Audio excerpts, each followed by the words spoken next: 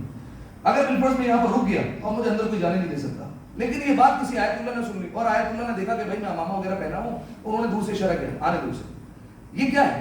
یہ انہوں نے شفاعت کی, یہ انہوں نے سفارش کی, ان کے کہنے پر مجھے اندر آنے نہیں لگے, اس کو کہتے ہیں شفاعت. اسی طریقے سے آپ کی زندگی میں کئی معاملات پر شفاعت جو ہے وہ آپ خود کرتے ہیں. بالفرض آپ کے پاس جو ہے وہ مدد کرنے کے لیے وسائل نہیں ہیں, لیکن آپ جانتے ہیں فلاں بندہ جو ہے وہ میرے کہنے پر مدد کر دے گا, یہ کہے گا تو مدد نہیں ہوگی, لیکن اگر میں ایک فون کر دوں تو میرے فون کرنے پر اس کی مدد ہو جائے گی. آپ نے فون کیا, حضور یہ بندہ آ رہا ہے, میں اس کو بھیج رہا ہوں, آپ اسے ذرا جاب پر رکھ لیں. اب بالفرض وہ وہاں گیا, نہ اس کا انٹرویو ہوا, نہ اس سے کچھ پوچھا گیا, ڈائریکٹ جاب پر رکھ لیا گیا. یہ انٹرویو وغیرہ کیوں نہیں ہوا؟ کیونکہ آپ نے کہا تھا. یہ جو آپ نے کہا ہے اسے کیا کہتے ہیں؟ اسے شفاعت کہتے ہیں, اسے سفارش کہتے ہیں. تو دنیا میں زندگی میں ہر معاملے پر شفاعت ہوتی ہے. تو ماننے والے ماننے پر آتے ہیں تو دنیا کی شفاعت مانتے ہیں, لیکن اگر نہ ماننے پر آتے ہیں تو محمد والے محمد کی شفاعت کو انکار کر دیتے ہیں.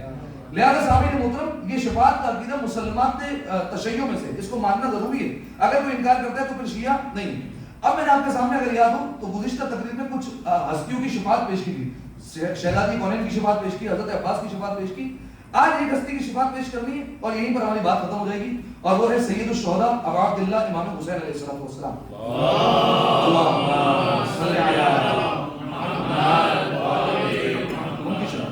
اچھا, امام حسین علیہ السلام کی نجات سب سے زیادہ ہونے والی. رسول اللہ کا قول, ان الحسین مصباح الہدی و سفینۃ النجات, بے شک حسین ہدایت کا چراغ ہے اور حسین نجات کی کشتی ہے. یعنی حسین نجات دینے والے ہیں. نجات کا مطلب کیا ہے بھائی؟ شفاعت, سفارش کرنے والے. امام حسین علیہ السلام نجات عطا کرنے والے. سوال تھا ایک, غالباً کسی مجلس میں نے یہ سوال کیا بھی تھا, کیا صرف امام حسین علیہ السلام سفینہ نجات ہے؟ کیا صرف وہ نجات دیں گے؟ باقی جو ہمارے اہل بیت علیہ السلام ہیں, 14 معصومین ہیں, کیا وہ سفینہ نجات نہیں ہیں؟ کیا وہ نجات نہیں دیں گے؟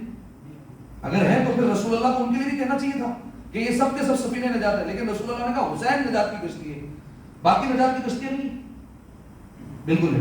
چھٹے امام سے سوال کیا گیا, امام سے پوچھا گیا مولا آپ کے جد کی حدیث ہے کہ حسین سفینہ نجات ہے, نجات کی کشتی ہے, مولا آپ لوگ سفینہ نجات نہیں ہے, آپ ہمیں نجات نہیں دلا سکتے قیامت میں؟ مولا نے کہا بالکل دلا سکتے ہیں, لیکن امام نے کہا یاد رکھو ان سفینۃ الحسین اوسع و اسع, فرمایا کلنا سفن النجات, ہم سب کے سب نجات کی کشتیاں ہیں, ہم سب کے سب نجات دیں گے, لیکن یاد رکھنا حسین کی جو کشتی ہے وہ ذرا تیز بھی چلتی ہے اور وسعت بھی زیادہ رکھتی ہے, یعنی جلدی نجات پر بھی پہنچائے گی اور وسعت بھی رکھتی ہے, زیادہ سے زیادہ لوگوں کو وہ نجات دینے کی جو ہے وہ ذمہ دار ہے امام حسین علیہ السلام کی کشتی. لہذا حسین سب سے زیادہ نجات دلانے والے, امام حسین علیہ السلام سب سے زیادہ جو ہے وہ شفاعت کرنے والے. یہی وجہ ہے, آپ دیکھیے حدیث قصہ میں صرف امام حسین علیہ السلام کو رسول اللہ نے کیا کہہ کر پکارا, یا شافع امتی, اے میری امت کی شفاعت کرنے والے. صحیح, یہ امام حسین علیہ السلام کا لقب ہے. شفاعت سب کریں گے, لیکن یہ شفاعت زیادہ تر خاص ہے امام حسین علیہ السلام کے ساتھ. ٹھیک ہے. اچھا, یہ شفاعت فقط ایسا نہیں قیامت تک کی حد تک جو ہے وہ محدود ہے, یہ آپ کو زندگی سے لے کر قیامت تک ہر معاملے میں نظر آئے گی. اب میں آپ کے سامنے بیان کرتا ہوں, کیا ہم ابھی زندگی گزار رہے ہیں, اس زندگی میں اہل بیت ہماری شفاعت کرتے ہیں یا نہیں کرتے؟ کرتے ہیں. بتائیے کیسے؟ زمانے کے امام پردہ غیبت میں ہم یہاں زندگی گزار رہے ہیں, وہ شفاعت کرتے ہیں تو کیسے کرتے ہیں؟ اگر کرتے ہیں کس طریقے سے شفاعت دلواتے ہیں؟ میں نے کیا کہا شفاعت ہے سفارش, کئی مقامات پر کرتے ہیں. صحیح, کئی آپ کو حدیثیں ملے گی, جیسے بالفرض ایک مثال کے طور پر شب قدر, سارے نامہ اعمال سارے جو ہے وہ اگلے سال میں کیا کیا ہونے والا ہے وہ ایک ایک امام کے پاس لایا جاتا ہے. ٹھیک ہے, امام دیکھتے ہیں کہ کیا کیا ہے, امام شفاعت کرتے ہیں, بعض اوقات سفارش کرتے ہیں, اچھا اس کا رزق کتنا ہے بڑھا دو, اس نے ہمیں بالفرض جناب ابو الفضل عباس کا واسطہ دیا تھا اور ابو الفضل عباس کے وسیلے سے دعا مانگی تھی, بڑھا دو اس کو. یہ عرصے سے اولاد مانگ رہا ہے, امام حسین علیہ السلام کو کب سے کہہ رہا ہے, امام حسین علیہ السلام کا اچھا اولاد دے دو, ہم اس کو کہہ دیتے ہیں, حالانکہ تقدیر میں نہیں تھی. اچھا یہ بندہ کب سے حج پر جانا چاہتا ہے, اب تک حج پر نہیں جا سکتا بیچارہ, اس کے پاس وسائل بھی نہیں, چلو لکھ دو یہ کہ ہم اس کی سفارش کرتے ہیں, اس کے پاس اتنے اسباب آ جائیں, اس کے پاس اتنا مال آ جائے کہ یہ حج پر چلا جائے گا. اچھا اس کے دل میں زیارت کی خواہش ہے, یہ ہماری زیارت پر آنا چاہتا ہے, کافی عرصے سے ہم دیکھ رہے ہیں چینلوں پر بیچارہ تڑپتا رہ جاتا ہے, دوسرے لوگوں کو جاتا ہوا دیکھتا ہے, ہماری زیارت پر آ نہیں سکتا, اس سال اس کا بھی نام لے تو یہ بھی ہماری زیارت پر آیا ہے. صحیح, تو یہ شفاعت اہل بیت علیہ السلام زندگی میں بھی کرتے ہیں. صحیح ہے. اس کے بعد مرحلہ آتا ہے قبر کا. کیا قبر میں شفاعت ہوتی ہے؟ بالکل, اہل بیت علیہ السلام کی شفاعت قبر میں بھی ہوتی ہے. آج میں خاص طور پر بیان کر رہا ہوں امام حسین علیہ السلام کی. اب میں آپ کے سامنے ایک ہدایت رکھتا ہوں کہ امام حسین علیہ السلام کس طریقے سے شفاعت رکھتے ہیں, اور جو عمل بتا رہا ہوں وہ اگر ہو سکے تو آپ کو اپنے دامن سے باندھ کے رکھ لینا ہے. یہ عمل کامیابی کی نجات ہے, کامیابی کی کنجی ہے اگر اس عمل کو آپ نے اپنے ساتھ رکھ لیا.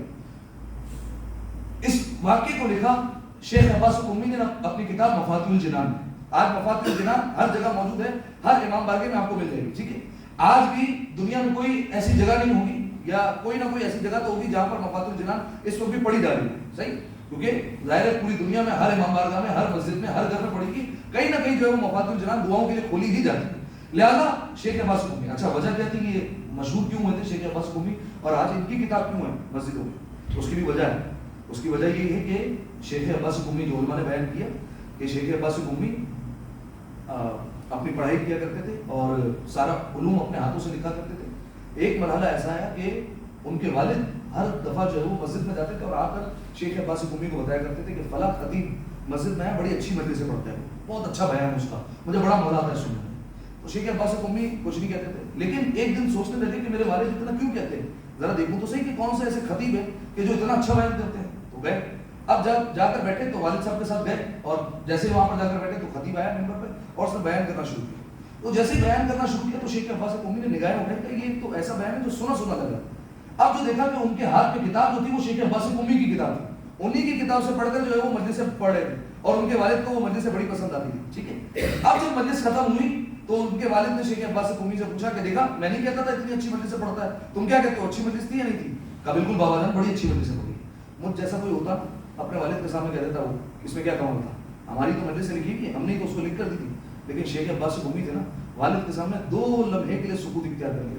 کہا بالکل آپ ٹھیک کہہ رہے تھے، میں کچھ سیکھنے کا جو ہے وہ میں کچھ استفادہ کروں گا، میں کچھ سیکھنے کی کوشش کروں گا اس سے.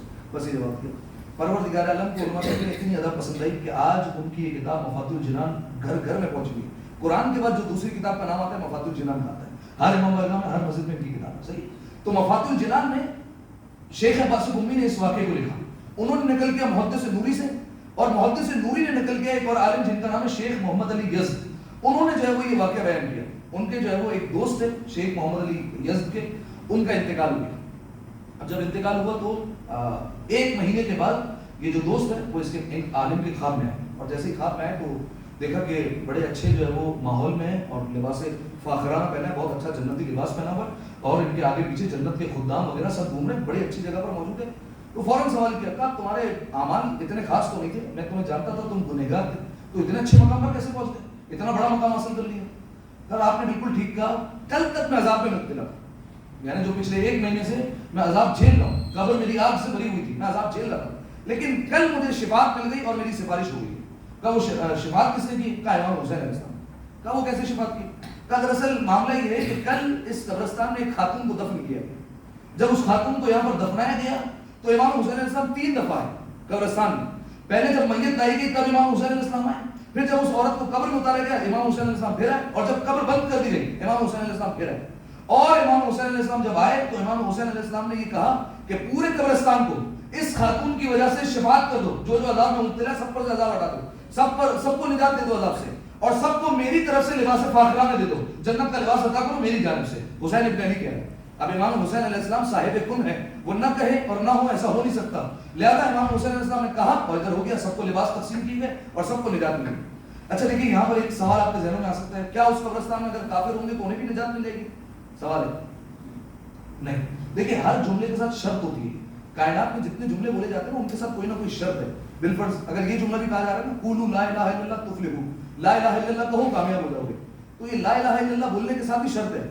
اب اگر بالفرض کوئی انسان بالفرض اتنا بدبخت ہو کہ انبیاء کو قتل کر دے اور ساتھ میں لا الہ الا اللہ کہتا رہے تو کیا اس کو نجات مل جائے گی؟ نہیں ملے گی. تو لا الہ الا اللہ کے ساتھ بھی شرطیں، اسی طریقے سے محمد رسول اللہ کے ساتھ شرطیں، علی ولی اللہ کے ساتھ شرطیں، اسی طریقے سے ہر حدیث یہ جو کہا جاتا ہے ایک آنسو بہاؤ تو جنت مل جائے گی، صحیح ہے. تو اس کے پیچھے بھی شرطیں ہیں، ایسا نہیں بالکل اگر کافر بہائے تو اس کو بھی ہم جنت کی جو ہے وہ بشارت دیتے رہے. ہر جملے کے پیچھے کوئی نہ کوئی شرط ہوتی ہے. اسی طریقے سے جو امام حسین علیہ السلام یہاں نجات دے رہے ہیں تو یہاں پہ بھی شرط ہے کہ وہ دائرہ اسلام میں ہونا چاہیے، ایسا نہیں کافر ہو یا منافق ہو. تو امام حسین علیہ السلام نے اس خاتون کے قبرستان میں دفن ہوتے ہی تمام فرشتوں کو حکم دیا کہ سب کو عذاب سے نجات دے دو اور ساتھ ہی ساتھ میری جانب سے لباس فاخرانہ تقسیم کرو. حسین ابن علی لباس بانٹنے کا گیا، سب کو لباس بانٹ دیے گئے، کہا ہمیں نجات مل گئی. اچھا یہاں پر خواب ختم ہو گیا. شیخ محمد علی یزدی وہ کہتے ہیں کہ میں اٹھا خواب سے اور میرے اندر یہ سوالات ابھرنے لگے کہ اس عورت نے ایسا کیا کام کیا تھا کہ امام حسین علیہ السلام اس کی زیارت کو آئے اور امام حسین علیہ السلام نے شفاعت بھی کروائی. کہا کہ میں فوراً قبرستان گیا اور وہاں جو گورکھن تھا اس سے میں نے سوال کیا. کہا اس قبرستان میں کل کتنے لوگ دفن ہوئے؟ کہا اتنے لوگ دفن ہوئے. کہا اچھا کوئی خاتون بھی آئی؟ کہا بالکل خاتون بھی دفن ہوئی. کہا کتنی خاتون دفن ہوئی؟ کہا ایک ہی خاتون کو کل یہاں پر قبرستان میں دفن کیا گیا. کہا وہ کون ہے؟ کہا وہ تو مجھے نہیں پتا، اتنا پتا ہے کہ اشرف حداد، حداد کہتے ہیں لوہار، لوہے کا کام کرنے والا. کہا اس کی زوجہ ہے، اگر آپ لوہار کے بازار میں چلے جائیں تو وہاں وہ آپ کو جو ہے وہ مل جائے گا یہ شخص، آپ اس سے زیادہ پوچھ لیں. تو یہ شخص کہتا ہے کہ میں آ گیا اس بازار میں، اس مارکیٹ میں آیا اور وہاں جا کر میں نے دیکھا سارے جو ہے وہ لوہار بیٹھے ہیں. تو میں نے پوچھا اشرف حداد کون ہے تم میں سے؟ کسی نے اشارہ کر کے کہا کہ فلاں دکان جو ہے وہ اس کی ہے. کہا میں اس کے پاس آیا اور میں نے اشرف حداد سے آ کر پوچھا، کہا کہ تمہاری زوجہ کا کوئی ایک ایسا خاص کام تھا جس کی وجہ سے اسے کامیابی ملی؟ کہا کیا مطلب کامیابی ملی؟ اب انہوں نے پورا خواب سنا دیا. کہا ایسا ایسا ہوا، امام حسین علیہ السلام نے ان کی وجہ سے پورے قبرستان کو نجات بھی دی اور سب میں لباس بھی تقسیم کیا جنت کا. کہا کہ کیا بہت بڑی عابدہ تھی؟ کہا نہیں، واجبات انجام دیتی تھی، نمازیں پڑھی بس بات ختم. کہا کیا نماز شب کی جو ہے وہ پابند تھی؟ کہا کبھی کبھار پڑھ لی تو پڑھ لی لیکن کوئی اس طریقے سے پابند نہیں. کہا تو پھر ان کا کوئی ایسا کام تو ہوگا کیا بہت زیادہ امام حسین کی زیارت پر جاتی تھی؟ کہا نہیں، زندگی میں ایک بار زیارت امام حسین پر نہیں گئی، وسائل ہی نہیں تھے، جا ہی نہیں سکی. تو کہا پھر کیا معاملہ ہے؟ کہا ہاں ایک کام ہے جو میں جانتا ہوں. کہا مجھے اتنا پتا ہے وہ روزانہ زیارت عاشورہ پڑھا کرتی تھی، اس کی عادت تھی، اس کی روٹین تھی. چونکہ امام حسین علیہ السلام کی زیارت پر جا نہیں سکتی تو ایک دل میں تڑپ تو موجود ہے نا کہ حسین علیہ السلام کی زیارت پر جاؤں. لہٰذا جا تو نہیں سکتی تو کم از کم امام حسین علیہ السلام کو سلام تو کر سکتی ہوں. لہٰذا روزانہ کا اس نے معمول بنایا ہوتا کہ زیارت عاشورہ پڑھو. صحیح. ہم میں سے بہت سارے لوگ ہوتے ہیں جو زیارت عاشورہ پڑھتے ہیں، صحیح ہے، ان کے لیے خوشخبری ہے. لیکن جو نہیں پڑھتے وہ کم از کم کوشش کریں. میں یہ نہیں کہتا روزانہ پڑھیں، اگر کوشش کر سکتے ہیں تو مہینے میں ایک بار سے شروع کریں اور پھر ہفتے پر آ جائیں اور پھر روزانہ کی بنیاد پر جو ہے وہ اس عادت کو ڈالیں. اور اگر بالکل یہ عادت شروع میں نہیں ڈال سکتے تو کوشش کریں کہ کم از کم امام حسین علیہ السلام کو سلام لازمی کریں. صبح اٹھیں السلام علیکم یا ابا عبداللہ، کافی. صحیح ہے. علماء کہتے ہیں کہ روزانہ بلکہ تمام تر معصومین علیہ السلام کو سلام کر کے سویا کرو. رات کو جب بستر پر جاؤ تو سب کے نام لینا بھی ضروری نہیں ہے. تمام ائمہ کو ذہن میں سوچو، تمام معصومین کو ذہن میں سوچو اور صرف ایک جملہ کہہ دو السلام علیکم. تم چاہے جس دل سے بھی سلام کرو وہ تمہیں پلٹ کر اچھا سلام کا جواب دیں گے، اور جب وہ سلام کا جواب دیں گے تو تمہاری زندگی میں نعمتیں آ جائیں گی، تمہاری زندگی میں رحمت آ جائیں گی. لہذا کوشش کریں روزانہ امام حسین علیہ السلام کو سلام کرنے کی عادت ڈالیں. السلام علیکم یا ابا عبداللہ، اتنا جملہ کہیں. آہستہ آہستہ زیارت وارثہ پر آ جائے، آہستہ آہستہ زیارت عاشورہ پر آ جائے، لیکن اس کو روٹین بنا لیں. یاد رکھیے گا سامعین محترم، یہ جو ہم جملہ بار بار کہتے ہیں نا، یہ جو بار بار کسی جملے کی ہمیں عادت ہو جاتی ہے، یہ سفر آخرت میں بہت زیادہ کام آتا ہے. بعض لوگ ایسے ہوتے ہیں آپ جن کو دیکھتے ہیں یا علی کہنے کی بہت عادت ہوتی ہے، اٹھتے بیٹھتے یا علی یا علی، کوئی کام کر رہے ہیں کوئی چیز اٹھائیں گے یا علی، کسی سے ملیں گے یا علی مدد. صحیح. آپ کو ایسے بہت سارے لوگ ملیں گے. یہ جو ہے وہ رائے گا نہیں جائے گی عادت. ایسی حکایت لکھی علماء نے، ایسے واقعات لکھے ہوئے، ایسے خواب لکھے ہوئے، ایسے جو ہے وہ روایتیں ہیں کہ کئی لوگ قیامت کے دن ہوں گے پل صراط سے گر جائیں گے اپنے اعمال کی وجہ سے، لیکن چونکہ عادت ہوگی نا یا علی کہیں گے، ادھر یا علی کہیں گے اور علی کا ہاتھ آئے گا اور فوراً جو ہے وہ پل صراط پر کھینچ لیں گے. صحیح. یہ عادت رائے گا نہیں جانا. اسی طریقے سے یہ والی عادت السلام علیکم یا ابا عبداللہ، اس کی یہ عادت بھی رائے گا نہیں جانے والی. اگر کوئی انسان اپنی زندگی میں اس کو روٹین کے طور پر بنا لے، یہ عادت رائے گا نہیں جائے گی. ایک آپ کے سامنے واقعہ رکھتا ہوں. قبر میں شفاعت ہو گئی، اب برزخ کا بھی سنیے. یہ برزخ کے حوالے سے کہ کس طریقے سے ایک جملہ کام آتا ہے. ایک خاتون تھی، نیکوکار عورت تھی، بہت زیادہ پرہیزگار تھی. اس کا بیٹا تھا وہ فاسق و فاجر تھا، وہ بڑا گنہگار تھا. ماں کا کام تھا تربیت کرنا. ماں نے اس کی تربیت کی، اس کو سمجھایا، لیکن اس کی صحبت نے اسے بگاڑ کر رکھ دیا. ٹھیک ہے. اس کے دوست ایسے تھے کہ وہ بگڑ گئے. ماں کا ایک وقت آیا کہ علاج ہونے لگا، طبیبوں نے جواب دیا اور آخری وقت آ گیا. تو ماں نے اپنے بیٹے کو بلایا، کہا میں تمہیں ایک وصیت کرنا چاہتی ہوں. کہا مادر گرامی آپ وصیت کیجیے. کیا وصیت آپ کی؟ کہا میری وصیت یہ ہے کہ تم مجھ سے وعدہ کرو کہ جہاں کہیں بھی امام حسین علیہ السلام کا نام لکھا ہوا دیکھو گے یا کہیں پر کوئی امام حسین علیہ السلام سے منسوب نشانی دیکھو گے تو اسے دیکھتے ہی فوراً کہو گے السلام علیکم. بس ماں تھی نا، جانتی تھی کہ یہ ایک جملہ ایسا ہے جو نجات کے لیے کافی ہے. لہذا کہا اس جملے کو بس تم یاد رکھ لو، السلام علیکم یا ابا عبداللہ. جہاں پر بھی حسین کا نام لکھا ہوا نظر آئے یا حسین سے کوئی منسوب نشانی نظر آئے تمہیں کہنا ہے السلام علیکم یا ابا عبداللہ، بس اور کچھ نہیں کرنا. کہا ٹھیک ہے مادر گرامی، آپ کی یہ وصیت مجھے یاد رکھیے. اس کے جو دوست تھے وہ کہتے ہیں، کہا ہم نے دیکھا کہ ہم جہاں کہیں بھی جائیں یہ رستے میں اگر علم دیکھے تو علم کو دیکھ کر فوراً کہتا تھا السلام علیکم یا ابا عبداللہ. کوئی جلوس جاتے ہوئے دیکھے السلام علیکم یا ابا عبداللہ. کہیں پنجتن کے نام لکھے ہوئے دیکھے اس میں حسین کے نام پر نگاہ پڑی السلام علیکم یا ابا عبداللہ. ہر وقت جہاں جہاں امام حسین سے منسوب نشانی نظر آ جائے یا امام حسین کا نام نظر آ جائے السلام علیکم یا ابا عبداللہ. وہ دوست کہتے ہیں کہ ایک مرحلہ ایسا ہے کہ اس دوست کا بھی آخری وقت ہے، اللہ جانے ایکسیڈنٹ ہوا کیا ہوا، اس کا بھی آخری وقت ہے اور یہ دنیا سے چلا گیا. جب دنیا سے گیا تو کہا کہ ہم نے اسے کچھ عرصے بعد یہ خواب میں دیکھا. ایک دوست بتا کہ جب ہم نے دیکھا تو ہم نے دیکھا کہ عالم برزخ ہے اور عالم برزخ میں فرشتوں نے اسے رسیوں سے جکڑ کر اسے جو ہے وہ جگڑا ہوا ہے رسیوں اور اسے گھسیٹ رہے ہیں آگ کی طرف لے جا رہے ہیں. اب دیکھیے سامنے محترم، چھٹے امام کا فرمان بتا چکا ہوں برزخ کے حوالے سے. مولا نے کہا کہ دیکھو ہم تم سب کی شفاعت کریں گے، تم سب کے سب جنت میں بھی جاؤ گے، لیکن یاد رکھنا کہ برزخ کی تیاری کر کے آؤ. برزخ کے بارے میں خوف زدہ رہو. برزخ کے بارے میں بھی خوف زدہ ہوں تمہارے معاملے. لہذا وہ کہتا ہے میں نے دیکھا کہ فرشتے رسیوں میں جکڑ کر اسے جو ہے وہ گھسیٹ رہے اور لے جا رہے ہیں آگ کی طرف. تاکہ اچانک سے یہ فریاد تو ویسے ہی کر رہا تھا فرشتوں سے کہ مجھے چھوڑ دو، مجھے نجات دے دو، لیکن کوئی سنتا نہیں، کیونکہ فرشتے تو پابند ہے حکم کے، جیسا حکم ملے ویسا کرنا. لیکن ایک اس شخص نے دیکھا کہ برزخ میں عالم برزخ میں ایک خیمہ لگا ہوا ہے. اس خیمے کے بعد لکھا ہوا ہے کہ یہ خیمہ حسینی، امام حسین علیہ السلام کا خیمہ. اب دنیا میں کیا عادت تھی کہ جہاں حسین کا نام دکھتا تھا سلام کرتا تھا. ادھر امام حسین علیہ السلام کا خیمہ نظر آیا تو فوراً فرشتوں سے کہا تاکہ دیکھو تم میری بات نہیں مان سکتے، لیکن یہ سامنے خیمہ حسین کا ہے. یہ جو صاحب خیمہ ہے نا، میری عادت تھی کہ میں دنیا میں ان کو سلام کیا کرتا تھا، اور میری عادت تھی کہ میں ہاتھ سر پر رکھ کر اور سر کو جھکا کر سلام کرتا تھا. تم مجھے عذاب میں جھونک دینا، لیکن اتنی تو خواہش کا لحاظ رکھو کہ میرے ہاتھ کھولو، میں سر کو جھکا کر ہاتھ رکھ کر حسین کو سلام تو کر لوں. فرشتوں نے مان لیا، اور جب اس کی رسیوں کو کھولا اس نے بس جھک کر سلام کیا. جیسے سلام کیا خیمے سے جواب آیا وعلیکم السلام، اور امام حسین علیہ السلام باہر آئے. امام حسین علیہ السلام جیسے ہی تشریف لائے تو امام حسین علیہ السلام سے اس نے کہا کہ مولا آپ مجھے نجات دلوا دیں اگرچہ میں گنہگار ہوں. امام حسین علیہ السلام نے فرشتوں سے کہا اس کا نامہ اعمال دو. جیسے ہی نامہ اعمال دیا گیا، امام حسین علیہ السلام نے نامہ اعمال کو کھولا. امام حسین علیہ السلام نے اپنا سر شرم سے جھکا دیا.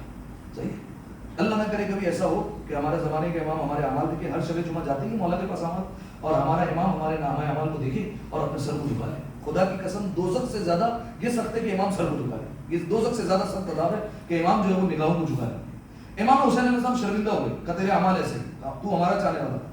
تو امام حسین علیہ السلام سے کہتا ہے مولا ظلمت نفسی، جو دعا کمین کا جملہ ہے، ظلمت نفسی وتجرحت بجہلی، مولا میں نے اپنے نفس پر ظلم کیا اور میں نے اپنی جہالت کی وجہ سے بڑی جرأت کی ہے مولا، لیکن مولا آپ کا چاہنے والوں ذرا معافی دلوا دیں. اس خواہش کے بدلے کہ میں آپ کو ہر وقت سلام کیا کرتا تھا، مولا اس سلام کے بدلے ہی نجات دلوا دیں. مولا نے نامہ اعمال دیا اور فرشتوں کو دے دیا. فرشتوں کو جیسے ہی دیا، فرشتوں نے نامہ اعمال کھولا تو اس میں لکھا ہوتا اللہم اغفرہ بحق الحسین، اے اللہ اسے معاف کر دے حسین کے واسطے سے. اس میں کچھ بھی نہیں لکھا تھا، صرف یہ جملہ لکھا تھا. اب آپ سوچیے اگر امام حسین علیہ السلام کا واسطہ ہو عالم برزخ میں تو کیسے ہو سکتا ہے کہ شفاعت نہ ملے. لہذا سامعین محترم، امام حسین علیہ السلام کی شفاعت ہر جگہ کام آنے والی. قبر میں قبر کا واقعہ بتایا، برزخ کا واقعہ بتایا. آخری حکایت سنیں اور مجھے اجازت دیں. میدان قیامت میں نے پہلے ہی آپ کو بتایا کہ امام حسین علیہ السلام کا لقب ہے شافع امتی. رسول اللہ نے کہا ہے حدیث کے سامنے میری امت کی شفاعت کرنے والا. اور میں نے آپ کو بتایا کہ امام حسین علیہ السلام کو یہ کہا جاتا ہے نجات کی کشتی. سارے اہل بیت نجات کی کشتی ہے، لیکن سب سے زیادہ تیز نجات دینے والی اور سب سے زیادہ وسعت رکھنے والی کشتی امام حسین علیہ السلام کی. ٹھیک ہے، یہ روایت کے جملے. ایک روایت اگر آپ کو سناؤں، اگر آپ محسوس کر سکیں، چھٹے امام کی روایت ہے. چھٹے امام امام جعفر صادق علیہ الصلوۃ والسلام، صلی روایت سنیے گا، کیا حسین روایت ہے. چھٹے امام نے فرمایا کہ قیامت میں اہل محشر کی 1000 صفیں ہوں گی، 1000 صف میں اہل محشر کھڑے ہوئے ہوں گے. امام صادق فرماتے ہیں کہ ایک صف کی شفاعت ہم 11 امام مل کر کریں گے اور اکیلا حسین 999 صفوں کی شفاعت کرے گا.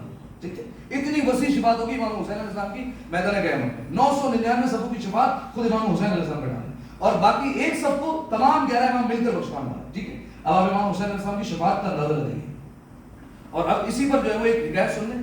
آیت اللہ محمد حسین روجردی، ایک حوزہ علمیہ نجف کا بہت بڑا نام. ان کا ایک طریقہ کار بن گیا تھا، زندگی میں ایک معمول بن گیا تھا. وہ طریقہ کار کیا تھا کہ ہمیشہ وہ درس اپنا شروع کرنے سے پہلے امام حسین کے مسائل پڑھتے. ان کا طریقہ کار تھا. بہت کم ایسے ہوتے ہیں علماء جن کا یہ طریقہ کار ہے. انہوں نے یہ عادت اپنائی ہوئی تھی. تو جب اس عادت کا باقاعدہ طور پر آغاز ہوا اور جب وہ پہلے دن درس میں آئے اور جیسے ہی درس میں آ کر بیٹھے اور امام حسین علیہ السلام کے مسائل پڑھے تو جتنے طالب علم بیٹھے تھے وہ سارے پریشان ہو گئے. کہ یہ کیا ماجرا ہے، آج نہ کوئی شہادت ہے، نہ کوئی عاشور کا دن ہے، نہ کوئی غم کا دن ہے، کوئی اہل بیت علیہ السلام کے گھر میں کوئی شہادت کی تاریخ نہیں، کچھ بھی نہیں ہے، ایسے ہی آ کے مسائل پڑھ دیے. لیکن خیر طالب علم تھے، استاد کی عزت کرتے تھے، سب بہت عظیم الشان گریا ہوا. اس کے بعد انہوں نے درس کا آغاز کیا. جب درس پڑھا لیا تو ہر ایک کے چہرے پر ایک ہی سوال تھا کہ آج مسائل کیوں ہوئے. تو آیت اللہ محمد حسین روجردی جاتے جاتے رکے اور کہا کہ دیکھو میں تمہارے چہروں پر سوال دیکھ رہا ہوں اور وہ سوال یہ ہے کہ میں نے مسائل کیوں پڑھے. دیکھو میں تمہیں بتاتا ہوں کہ میں نے مسائل کیوں پڑھے اور آج سے میں نے عہد کر لیا کہ ہر روز اب میں امام حسین علیہ السلام کے مسائل پڑھوں گا. کہا کہ آگے کیا ماجرا ہے. کا ماجرا یہ ہے کہ کل جب میں درس پڑھا کر تو میں اپنی خواب گاہ میں گیا تو علماء نجف کا طریقہ کار یہ ہے کہ پورا دن صبح سے پڑھانا شروع کرتے ہیں فجر سے ظہر اثر کے وقت کھانا کھا کر کچھ دیر آرام کرتے ہیں، ٹھیک، تاکہ میں آرام کی خاطر لیٹا. میں نے خواب میں دیکھا میدان محشر، اور میدان محشر سجا ہوا ہے اور حساب و کتاب کے لیے قطاریں لگ گئی. ہر قطار کے آگے ایک ایک امام کھڑا ہوا ہے اور وہ حساب و کتاب لے رہا ہے. تاکہ میں نے دیکھا کہ مجھے بھی قطار میں لگنا ہے، تو میں سوچنے لگا کہ میں کس قطار میں جا کر شامل ہوں اور کس قطار میں جا کر لوں. دیکھیے ہماری دنیا میں بھی عادت ہے نا، اگر بالفرض بینک کے باہر بھی دیکھیں گے قطاریں لگی ہوئی ہیں 3-4، تو دیکھیں گے کون سی جو ہے وہ لائن جلدی چل رہی ہے یا کون سی لائن چھوٹی ہے، اس میں جا کر پہلے لگیں گے. تو آیت اللہ محمد حسین گجر جی کہتے ہیں میں نے دیکھا ایک لائن ہے جو بڑی تیز ہے تو کافی لمبی، لیکن وہ تیزی سے سب جنت میں جا رہے ہیں اور کوئی روک ٹوک نہیں ہو رہی. کہا میں نے جا کر آگے دیکھا تو امام حسین علیہ السلام اس قطار کے آگے کھڑے ہوئے. تو وہ آگے کہتے ہیں میں بھی اس قطار میں شامل ہو گیا اور میں بھی لگ گیا. کہا جیسے ہی میرا نمبر آیا اور میری باری آئی تو امام حسین علیہ السلام مجھے دیکھ کر مسکرانے لگے اور مسکرا کر ایک جملہ کہا گروجر جی تمہارا حساب کتاب میرے پاس نہیں، میرے بیٹے صادق آل محمد کے پاس ہے. جتنے مجتہدین ہیں جتنے علماء ہیں ان کا حساب کتاب بولے اس قطار میں. کہا میں اس قطار سے نکلا اور چھٹے امام والی قطار میں آگے لگ گیا. اب اس قطار میں کھڑا ہو گیا. کہا حسین والی قطار جتنی تیز تھی اور جتنا لوگ تیزی سے جا رہے تھے، کہا یہ قطار تو سست رفتار ہے، چلی نہیں گئی، ایک ہی مقام پر کھڑے ہیں، عرصہ گزر گیا کھڑا ہوا قطار میں، لیکن یہ قطار آگے تو بڑھے. کہا میں نے آگے جا کر دیکھا ماجرا کیا ہے. کہا دیکھا چھٹے امام حساب و کتاب لے رہے ہیں شیخ مفید سے. شیخ مفید ایک بہت بڑا نام جن کو زمانے کے امام نے غالباً مفید کہا، لہذا آگے کھڑے ہوئے ہیں اور نہیں معذرت زمانے کے امام نے نہیں، ایک بہت بڑے عالم نے جو ہے وہ ان کو مفید کا لقب دیا تھا. تو کہا دیکھا شیخ مفید کھڑے امام پوچھے جا رہے ہیں مفید تم نے فلاں فتویٰ جو دیا اس کے پیچھے تمہارے پاس کیا دلیل تھی؟ کہا مولا فلاں دلیل تھی. اچھا اس فتوے میں تم نے حدیث سے استدلال کیا تو فلاں قرآنی آیت بھی تو حوالے کے طور پر دے سکتے تھے، اس سے استدلال کیوں نہیں کیا؟ اب شیخ مفید جواب دی جا رہے ہیں. تو آیت اللہ محمد حسین گجر جی کہنے لگے اتنی لمبی قطار ہے، شیخ مفید کا حساب کتاب ابھی تک چل رہا ہے، میرا نمبر کب آئے گا؟ کہاں اتنے علماء اولین و آخرین کے علماء کھڑے ہوئے، چھٹے امام حساب لے رہے ہیں، میری باری کب آئے گی؟ کہا میں دوبارہ نکل کر آیا امام حسین علیہ السلام والی قطار میں اور میں نے دیکھا آس پاس فرشتے کھڑے ہوئے. اور فرشتے کس لیے ہیں؟ امام حسین علیہ السلام کی خدمت کے لیے کھڑے ہوئے اور اس قطار کے پاس ہیں. میں نے فوراً ان سے پوچھا کہا کیا اس قطار میں لگنے کا کوئی طریقہ ہے؟ اگرچہ میں عالم ہوں کیا لگ سکتا ہوں اس قطار میں؟ انہوں نے طریقہ بتایا. کہا ہاں طریقہ تو ہے. کہا وہ کیا طریقہ ہے؟ کہا طریقہ یہ ہے کہ اگر زندگی میں تم نے کبھی امام حسین علیہ السلام کی عزاداری کی خدمت کی ہے تو تم اس قطار میں شامل ہو جاؤ گے. وہ دیکھو وہ جو بھاگتا ہوا جا رہا ہے نا وہ حسین کے نام پر کھانا کھلایا کرتا تھا. وہ دیکھو جو جا رہا ہے نا وہ حسین کے نام کے مصائب پڑھا کرتا تھا. وہ حسین کا نوحہ پڑھنے والا تھا. وہ حسین کا مرثیہ پڑھنے والا تھا. وہ حسین کے نام پر نیازیں پکایا کرتا تھا. وہ پانی پلایا کرتا تھا. وہ عزاداروں کی جوتیاں سیدھی کرتا تھا. کہا جس طریقے سے بھی اگر عزاداری کی خدمت کرو تو اس قطار میں لگ جاؤ گے اور امام حسین علیہ السلام کے ذریعے سے نجات حاصل کریں گے. ٹھیک ہے، لیکن ہاں شرط ہے. وہ شرط یہ ہے کہ عزاداری جو انجام دی جائے وہ خالصتاً امام حسین علیہ السلام کے لیے ہو اور کسی کے لیے نہیں ہو. بدقسمتی سے آج عزاداری میں بھی ریاکاری شامل ہو گئی بہت زیادہ. ٹھیک ہے، آپ نے کئی مرتبہ یہ جملہ سنا ہوگا اگر بالفرض کسی کے یہاں مجلس ہے، رشتہ دار کے یہاں، کسی دوست کے یہاں، اگر بالفرض ایک بندہ مجلس میں جا رہا ہے، کہاں جا رہا ہے؟ مجلس میں. کیوں؟ ابھی تو کافی ٹائم ہو گیا، آدھا گھنٹہ گزر گیا مجلس کو، اب کیوں جا رہا ہے؟ یار شکل دکھا کر آ رہا ہے. یہ کون سا جملہ ہے بھائی؟ شکل دکھا کر آ رہا ہوں. آپ دوست کے لیے جا رہے ہیں، رشتہ دار کے لیے جا رہے ہیں، یا پھر آپ امام حسین علیہ السلام کے لیے جا رہے ہیں؟ آپ شہزادی عالمیان کی خوشنودی کے لیے جا رہے تھے، آپ ان کے مظلوم لال پر آنسو بہانے جا رہے تھے، یا آپ دوست کے لیے جا رہے تھے؟ آپ کس لیے جا رہے تھے؟ آپ کی نیت کیا ہے؟ یہ نیت بڑے معنی رکھتی ہے کہ آپ کس نیت سے جا رہے ہو امام حسین علیہ السلام کے عزاداری میں. اگر تو بالفرض کوئی اور نیت ہے، کسی اور مقصد سے جا رہے ہیں تو اس عزاداری کا بھی کوئی فائدہ نہیں اور کوئی آپ کو جو ہے وہ نجات نہیں دینے والی ہے. اگر عزاداری میں ریاکاری شامل ہے، یعنی آپ نے خالصتاً امام حسین علیہ السلام کے لیے نہیں کی، ہاں وہاں گئے آپ نے آنسو بہائے تو ہو سکتا ہے ثواب مل جائے لیکن ثواب کم ہو جائے گا. لیکن اگر بالفرض ریاکاری شامل ہوگی تو پھر ریاکاری اگر عمل میں آ جائے تو پھر اس کو کوئی فائدہ نہیں رہتا ہے. لہٰذا ریاکاری نہیں ہونی چاہیے. کئی علماء کے آپ کو ایسے واقعات ملیں گے پوری زندگی مجلس سے پڑھتے رہے، پوری زندگی کتابیں لکھتے رہے، پوری زندگی نمازیں پڑھتے رہے، لیکن جب ان کو مرنے کے بعد دیکھا گیا تو سب کچھ ریجیکٹ ہو گیا، کچھ قبول نہیں ہوا. نمازیں گئی، کتابیں جتنی لکھی وہ ساری کی ساری چلی گئی، مجلسیں جتنی پڑھی سب کی سب چلی گئی، ایک قبول نہیں ہوئی. ٹھیک ہے، ایک واقعہ آپ کے سامنے رکھ دیتا ہوں. یہ استقبال ماہ محرم میں پڑھا تھا، یہی واقعہ مسائل ہے اور اسی پر جو ہم ختم کریں گے چونکہ کل ولادت بھی گزری ہے، ولادت کے ایام کی، لہٰذا فقط ایک واقعہ آپ کی خدمت میں بیان کرتا ہوں. ایک دفعہ سلوات پڑھیں گے.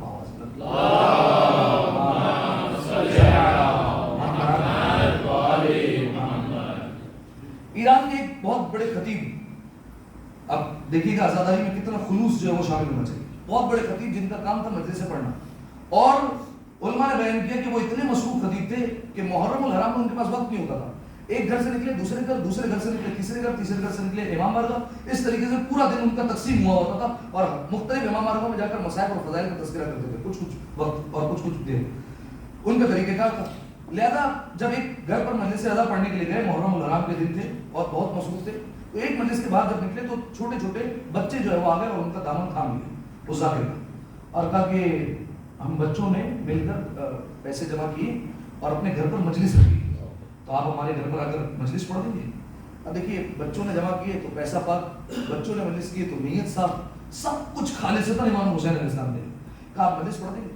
اس خطیب نے منع کر دیا, کہا کہ میں نہیں پڑھ سکتا, میں مصروف ہوں, مجھے دوسری جگہ میں پڑھنے کے لیے جانا ہے. تو سارے بچے مایوس ہو کر زمین پر بیٹھے رونے لگے. تو اس ذاکر نے خاموش کروایا, کہا کیا بات ہے؟ کہا ہم نے پورا سال پیسہ جمع کیا, پورے سال جو ہم خرچی جمع کرتے رہے, اور جب مجلس کروائی تو آپ منع کر رہے ہیں. ہماری خواہش ہے کہ آپ آ کر پڑھیں, ہر ایک کی خواہش ہوتی ہے بڑا عالم ہمارے گھر پر آیا اور مجلس پڑھے, ہماری بھی خواہش ہے آپ آئے. تو انہوں نے کہا اچھا چلو میں تمہارے گھر پر مصائب پڑھ دیتا ہوں. ان کے گھر پر پہنچے, بچے چھوٹے چھوٹے بیٹھ گئے اور وہ بچوں نے کرسی لگائی, وہ جا کر بیٹھے اور انہوں نے مصائب پڑھے. مصائب جب انہوں نے پڑھے, بچوں نے اپنے حساب سے گریہ کیا. آپ جانتے ہیں بچے کیسے گریہ کرتے ہیں, کس طریقے سے گریہ کریں گے, زیادہ سے زیادہ رونے کی شکل بنا لیں گے, اس طریقے سے گریہ ہوا. اب جب مجلس پڑھ کے اترے اور جانے لگے تو بچوں نے ابا کا دامن پکڑ لیا, کہا قبلہ جا رہے ہیں تو ہم نے نیاز کا انتظام کیا, تو وہ نیاز بھی لیتے گئے. کہا کہ اچھا لے آؤ. تو وہ چائے لے کر آ گئے, کہ یہ چائے ہم نے جو ہے وہ نیاز میں کی. اب بچے تھے جیسے تیسے جو ہے انہوں نے نیاز کا بندوبست کیا, کافی پی لیں. وہ خطیب بیٹھے اور جیسے ہی چائے پی ہے تو انہیں محسوس ہوا کہ چائے ٹھنڈی ہو چکی ہے, اب بے مزہ ہے, اب اس کا کیا فائدہ. لہٰذا دیکھا جیسے ہی بچے آگے پیچھے ہوئے تو انہوں نے وہ چائے لی اور گملے میں ایک پودے میں ڈال دی اپنے پشت پر. بچے خوش ہو گئے کہ ہماری چائے بھی پی لی اور مسائل بھی جو ہے وہ ہو گئے اور خوش ہو گئے. یہ خطیب تو چلے گئے. رات کو خواب میں جناب فاطمہ آ گئی. جیسے جناب سیدہ کونین آئی تو جناب سیدہ نے کہا کہ میں نے تیری دن بھر کی مجلس میں سے صرف ایک مجلس قبول کی, باقی کوئی مجلس میری بارگاہ میں قابل قبول نہیں, صرف ایک مجلس میں نے قبول کی. ایک طرف خوشی بھی ہوئی, ایک طرف افسوس بھی ہوا. افسوس اس بات کا کہ ساری مجلسیں جو ہے وہ بیوی کی بارگاہ میں جو ہے وہ قابل قبول نہیں, اور خوشی اس بات کی کہ چلو ایک تو قبول کی بیوی نے مجلس, کبھی بھی کیا بات ہے.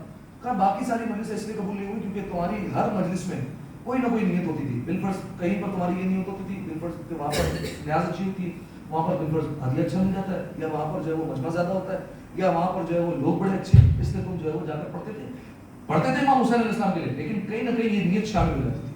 کہا ایک مجلس کون سی قبول کی بیوی؟ کہا وہ جو بچوں کی تم نے مجلس پڑھی نا, جو مصائب پڑھے جس میں بچوں نے اپنے حساب سے گریہ کیا, کہا وہ مجلس میں نے قبول کر لی. تو بیوی سے معذرت بھی کی کہ بیوی آج کے بعد میری نیت یہی ہوگی کہ میں آپ کے لیے خالصتاً پڑھوں اور آپ کے مظلوم لال کے لیے.